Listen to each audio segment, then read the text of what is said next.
സുഹൃത്തുക്കളെ നമസ്കാരം. നമ്മളിപ്പം കുറച്ച് ദിവസമായിട്ട് ശബരിമല വിഷയമൊക്കെ ചർച്ച ചെയ്തു. അതിൻ്റെ ഇടയ്ക്ക് വന്ന വിഷയങ്ങളൊന്നും ആരും ശ്രദ്ധിക്കുന്നില്ല. കുറച്ച് ശ്രദ്ധിക്കുന്നുണ്ട്. നമ്മുടെ പള്ളുരുത്തിയിലെ റീത്ത സ്കൂളിനെ പറ്റി വന്ന വാർത്തകളൊക്കെ, അവിടെ ഒരു കൊച്ചുകുട്ടി ഹിജാബ് ധരിച്ചുകൊണ്ട് പോയി എന്നൊക്കെ പറഞ്ഞുള്ള പ്രശ്നങ്ങളൊക്കെയാണ്. ഹിജാബെന്ന് തന്നെ നമ്മളിപ്പോൾ കേൾക്കുന്നത് ഞാൻ ചെറുപ്പത്തിലൊന്നും കേട്ടിട്ടില്ല. പണ്ടൊക്കെ നമ്മൾ കണ്ടിട്ടുണ്ട്, തട്ടമിട്ട ഉണ്ടായിരുന്നു. നമ്മുടെ ചെറുപ്പകാലത്തൊക്കെ സിനിമകളിലൊക്കെ ഇട്ടിട്ടുണ്ട് തട്ടം. ഞങ്ങളുടെ ഇവിടെയും അടുത്തൊക്കെ ഉണ്ടായിരുന്നു. തട്ടമിടുക എന്ന് പറഞ്ഞാൽ തലയ്ക്ക് ഒരു അത് ക്രിസ്ത്യൻ പെൺകുട്ടികളും ഒക്കെ അതുപോലെ ആയിരുന്നു. പള്ളിയിലൊക്കെ പോകുന്നവർ ഒരു സ്ക്രാഫെന്നോ ഏതാണ്ടായിരുന്നു അവർ പറയുന്നത്. സ്ക്രാഫെന്നോ എനിക്കതിൻ്റെ ഇത്രയും പിടിയില്ല. അപ്പം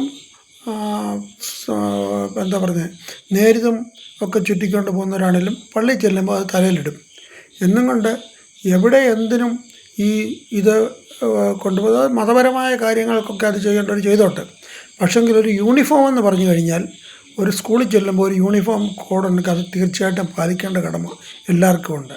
ഇപ്പോൾ ഇന്ത്യൻ ക്രിക്കറ്റ് ടീമിൽ ഒരു മുസ്ലിം പെൺകുട്ടിയോ അല്ലെങ്കിൽ ചെന്നു, അതിനകത്ത് അപ്പം ഞാൻ ഹിജാബ് ധരിച്ചുകൊണ്ട് ക്രിക്കറ്റ് കളിക്കത്തുള്ളെന്ന് പറഞ്ഞ് നടക്കുന്ന കാര്യമാണ്. അതുപോലെ ഒരു ജൈനമതക്കാർ നോർത്ത് ഇന്ത്യയിലൊക്കെ തുണിയില്ലാതെ നടക്കുന്നവരാണ്. എല്ലാവരും അല്ല, അവരുടെ നേതാക്കന്മാർ ഞാൻ കണ്ടിട്ടുണ്ട്. തുണിയില്ലാതെ അവരുടെ നേതാക്കന്മാർ എന്നല്ല പറയുന്നത്, അവരുടെ പുരോഹിതന്മാരെ കൊണ്ട് നടക്കുന്നത് ഞാൻ കണ്ടിട്ടുണ്ട്. അപ്പോൾ അവർ കൊച്ചിലെ പഠിപ്പിക്കാനായിട്ട് ഞങ്ങളുടെ മതം ഇങ്ങനെ തീരുമാനിച്ചിരിക്കുന്നത്, അതുകൊണ്ട് ഞങ്ങൾക്ക് തുണിയില്ലാതെ സ്കൂളിൽ വരണം എന്ന് പറഞ്ഞാൽ നടക്കുന്ന കാര്യമാണ്.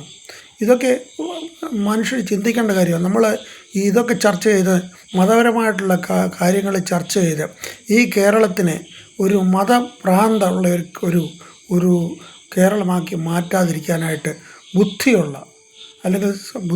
എല്ലാവർക്കും ഉണ്ട്, സൽബുദ്ധിയുള്ള എല്ലാവരും ശ്രദ്ധിക്കണം എന്ന് പറഞ്ഞുകൊണ്ട് ഞാൻ ഉപസംഹരിക്കുന്നു. നന്ദി, നമസ്കാരം, ജയ് ഹിന്ദ്.